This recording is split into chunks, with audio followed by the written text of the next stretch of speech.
مسئلہ ہے بھائیو. ہاں میں نے آپ لوگوں کو 12 سال پہلے کہا تھا میں ان کے چہرے سے نقاب اتاروں گا سارے فرقوں کے.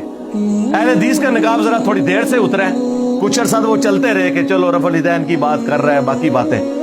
وہ ماموں نے ان کو مروا دیا, پوری امت کو تو لادہ سے ماموں نے مروایا, اس فرقے کو تو ماموں نے مروایا. ماموں کے دفاع میں ان کی جو روحانی موت, چلے میں شیطانی موت نہیں کہتا, وہ میرے ہاتھوں سے ہوئی ہے. ٹھیک ہے میں قاتل ہوں ان کے فرقے کا, میں مانتا ہوں سارے فرقوں کا قاتل میں ہوں الحمدللہ. تو اب مجھے بتائیں یہ چیخیں نا تو کیا کرے, کس منہ سے لوگوں کے جی بخاری مسلم سے رفع الیدین پڑھو, پھر بخاری مسلم تو لوگوں نے خود پڑھنی ہے ساری.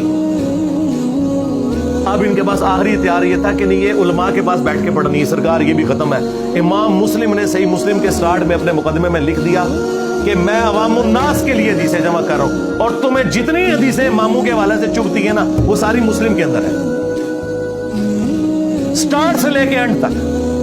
صحیح مسلم 240, علی سے محبت نہیں رکھے گا مگر مؤمن, علی سے بغض نہیں رکھے گا مگر منافق.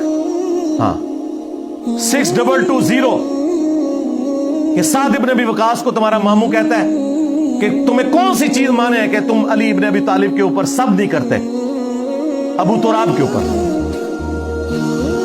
اور ان کا امام ابن تیمیہ خود مان کے گیا کہ وہ سب کرنے کا حکم دے رہے تھے. انہوں نے کہا جی سب سے مراد تنقید ہے, تو وہ ہم نے کہا کہ صحیح مسلم میں ہی آگے پڑھ لو 6229 میں لعن اللہ ابو تراب, ابو تراب پر لعنت. اور حکمران کہہ رہا ہے یہ جو گورنر ہے, کوئی مجہول آدمی نہیں ہے, گورنر آل امیہ کا. اور یہ سب کچھ صلح حسن کے بعد ہو رہا ہے جی. تو صلح حسن تو ختم ہو گئی. صلح حسن یہ ہوئی تھی کہ حسن کے باپ پہ لعنت بھیجی جائے ان کی شہادت کے بعد.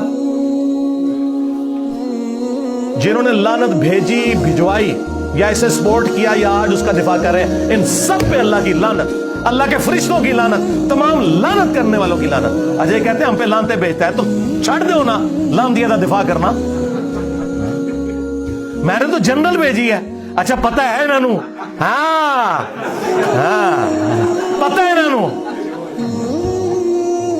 ویسے تو کہتے ہیں ہم صحابہ کا دفاع کر رہے ہیں, حضرت علی صحابی نہیں ہے, ان سے بڑا صحابی کون ہے؟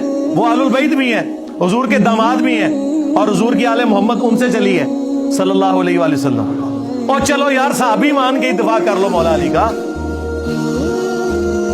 اب وہ ساری حدیثیں مسلم شریف میں, مسلم میں جو ہے وہ حدیث موجود ہے 4776 کہ حضرت آپ کعبے کے سائے میں عبداللہ بن عمر بن عاص کو آ کے عبد الرحمن بن عبد رب کعبہ آگے کہتا ہے کہ جی آپ ہمیں جو ہے اطاعت امیر کی حدیثیں سنا رہے ہیں, اور آپ کا جو اس وقت حکمران ہے آپ کے چچا کا لڑکا معاویہ ابن ابی سفیان, وہ تو ہمیں کہتا ہے ہم لوگوں کو ناحق قتل کریں, ان کا مال حرام طریقے سے ہڑپ کریں. اور قرآن کہتا ہے کہ تم آپس میں ایک دوسرے کا مال حرام طریقے سے ہڑپ مت کرو اور اپنوں کو قتل نہ کرو.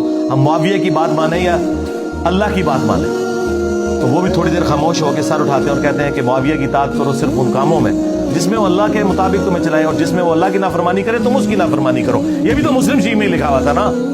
کیا کریں گے, روئے نہ تو اور کیا کریں.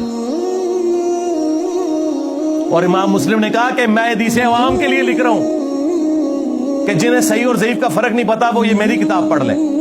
اور امام مسلم کے استاد ہیں امام بخاری جو حدیثیں عمار لے کے آئے ہیں.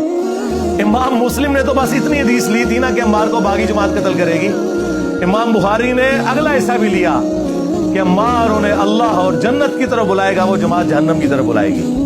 جی امام بخاری تو پھر وہ حدیث بھی لے کے آئے کہ جب تلوار کی دھونس کے اوپر 4827 نمبر حدیث, تمہارے ماموں نے اپنی زندگی میں یزید کے حق میں بیعت لینا شروع کر دی, اور صحابہ کرام جو مخالفت پہ کھڑے ہوتے تھے ان کو تم لوگ جیلوں میں ڈلواتے تھے, قتل کرواتے تھے.